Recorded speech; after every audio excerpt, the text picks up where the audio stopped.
Hello to you. I hope that you are doing well. I am working today from the Forks Over Knives Flavor Cookbook. I'm making a bibimbap. So it shows here bibimbap Korean rice bowl, and she has a beautiful picture of it here. The secret to these types of bowls is all the little sections. So we have pickled veggies, we have some steamed spinach, we have tofu mixed with some ginger, garlic, and mushrooms.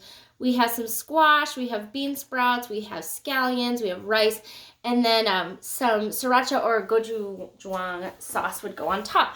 So lots of little pieces, but pieces that don't have to be done all at the same time. So right now what I'm working on is getting the mushrooms ready. So I'm gonna go ahead, the recipe calls for 2 cups of mushrooms. I usually do a double batch. This is probably only 3 cups of mushrooms, but I can only keep so much on hand. And because they're so large, I'm just giving them a quick breakup in the pan. These came like pre-sliced. I kind of buy them as they offer them at the store. So different weeks they have different offerings. Also, I think her recipe calls for a trumpet mushroom, which would be super fun if I had it, but I don't. And I've also found like mushrooms are kind of tricky for some of my littles. So adding different kinds of mushrooms isn't necessarily like helping the issue. But that said, the enoki mushroom, it looks like kind of a long white straw. So tasty, so worth it. So these are going to cook up. She also kind of mentions you don't need to put any water in the pan because mushrooms release their own water. That's kind of true, but these take a little bit of time. So I put a 1/4 cup of mushroom in here instead of oil. So we're also working to limit our oil one way we're doing that is to utilize a steaming method for our saute instead of always adding oil, which is actually also great for your clothes. You may notice I don't often wear an apron. I don't need one when I'm not working with certain types of ingredients. So over here I have 4 cloves of garlic that I've already peeled and gone ahead and minced, so those are going to go right in. And if you want a little tutorial on how to mince and peel garlic, I do have a video for that. And then I have some pre-done ginger. The recipe calls for 2 teaspoons. I don't measure, I just squeeze because I love it anyways. And all of this is going to get turned in the pan for a little bit until these mushrooms can get a little soft. So let me go ahead and give those a quick turn, just give you a sense of what's happening here. When these get soft, they actually will release some liquid. They cook down, so they're not quite as bulky. They take on a different look altogether. They become like a little bit more spongy or wet looking altogether. I really love mushrooms. I grew up in a household that sometimes ate vegetarian, so we had mushroom and cheese pizza, or if I went to a restaurant, I might have mushroom and cheese omelet. I have a real affinity for mushrooms. My kids don't necessarily share it though, so you kind of work with them. They're actually getting better the more we continue to offer them, which is what people say about it. Just to kind of give a sense of what else is going on, I have some tofu ready to go. I have some spinach. I actually think I have more spinach than the recipe calls for. It calls for 2 cups of fresh. This is probably a lot more, but it's going to cook down to nothing. The acorn squash. So in her recipe, she calls for this to be steamed. She cuts it into little diced pieces, and then she steams it. I cut mine in half, scooped out all the seeds with an ice cream scooper, which I do have a how to peel and de-seed a butternut squash, same kind of idea. And then I turned it upside down in a pan with about 1 inch of water, and I roasted it at 400 for about 35 minutes until it was fork tender, so I could press a fork in. I did that while I was doing before school work with my kids. So that was happening, and I wasn't even really attentive to it. Once it was done, I let it cool. I flipped it over, and I created a diced look in the shell, and then I took my spoon and I scooped it out. So it's not as pretty as her pieces, right? They're not such beautiful squares, but it was faster. I don't have a steamer, and I didn't have to attend to it at all, so that's what I did. Let me make sure that this is going well. And this is starting to cook a little bit more, so as that's cooking, I'm going to go ahead and add my tofu. The recipe calls for 1/2 of a 12 to 16 ounces. So I had a 16-ounce extra firm, and I'm calling that then 2 batches. And this is sort of, when you have tofu, I'm kind of assuming it's like the replacement for the egg. And so also involved in that, I'm going to go ahead and add a little bit of soy sauce. So, the tablet. Oh, you know what? Daddy can fix your tablet. My tablet can work. So I'm going to go ahead and add that soy sauce. This is flavor. I think she calls for 2 tablespoons. You'll see that I just kind of doused it in there. It's going to help everything in here stay wet. My tofu doesn't need to cook. That's not really so much a concern for me. So it's more a concern for me that the tofu absorbs some of that ginger and garlic and soy tamari. This is coconut aminos because it's gluten-free.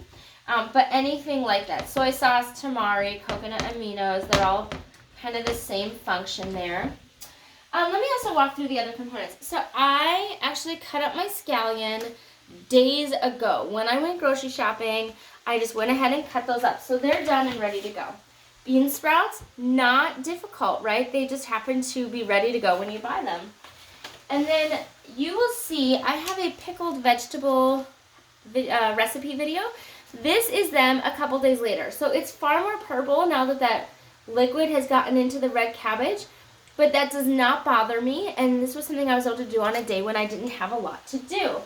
And then my rice is in the rice cooker and cooked. So all of my components are going to be ready to go. I'm actually using sriracha today instead of the gochujang. And when she does her recipe, she suggests pulling these things out and then doing your tofu, and pulling that out and then doing your spinach.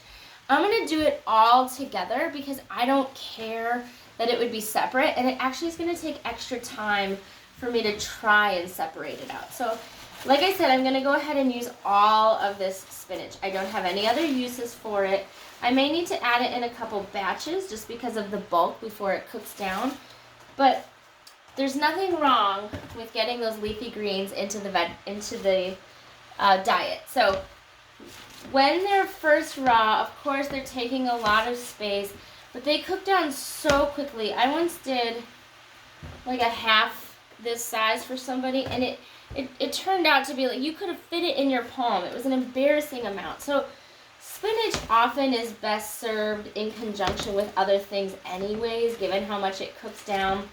And you can also buy the frozen spinach if you just don't want to have to be worried about, like, is my spinach going to go bad?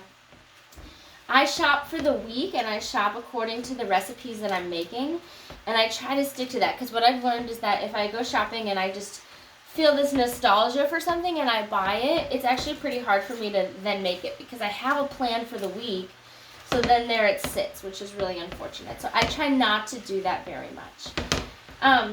Also, this is a very whole plant recipe for bibimbap. You could also have little slices of beef or pork, obviously egg, but this is more of a whole plant, so there's no egg in particular. I think the tofu is kind of substituting, like I said. So that's cooking down enough. I think I can add in the rest of my spinach.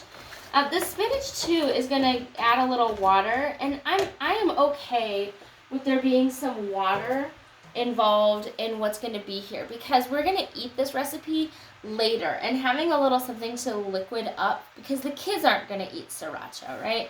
So they often, I'll just use like a Thai chili sauce. It's a little bit sweet to give them something fun to put on top, and some of them have even just said, can I have a little of the soy sauce on top? So obviously soy sauce has a lot of sodium, so I try not to like over sodium anybody. But if they like it and it helps them to give all of this a shot and to try new foods, then I give them a little on top. Why not, you know? So we're getting nice and close here. And I'm actually gonna, this is an unfortunate pan. It has rounded edges, and really like flat bottom would help it not to move around like that, and it would also help it to cook evenly. So I often will prop something under the handle just to keep it a little flatter. But right now, the thing I often prop is not right there. So let me just hold on to it. But in general, I keep my handles back as a safety so that anybody that might walk by doesn't end up toppling a pan over them, getting tripped up in it and toppling it over them.